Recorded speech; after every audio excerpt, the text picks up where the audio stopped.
బయటికి మా తన వారెంట్ కూడా ఉంది. మీలో ఎవరైనా లోపలికి వెళ్ళరు, తను మాత్రం లోపలికి వెళ్ళకూడదు.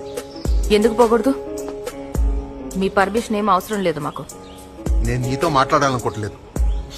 తను ఏంటి పిల్ల అందరికీ తెలుసు. మా తాత ముత్తాతలు ఉన్న భవనం ఇది. ఇప్పటి వరకు తక్కువ జాతి వాళ్ళు లోపల అడుగు పెట్టలేదు.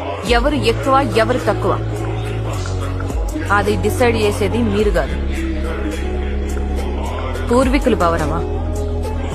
ఇది మీ పూర్వీకుల టైం కాదు, రాజ్యాంగం నడిచే టైం, నియమ నిబంధనల టైం. ఇంకా చట్టం నాకు ఒక పోలీస్ అధికారిగా లోపలికి వెళ్ళడానికి పూర్తి హక్కు ఇచ్చింది. నేను వెళ్తాను కూడా. మీ పూర్వీకుల ఆత్మలకు ఎన్ని కష్టాలు వచ్చినా పర్లేదు.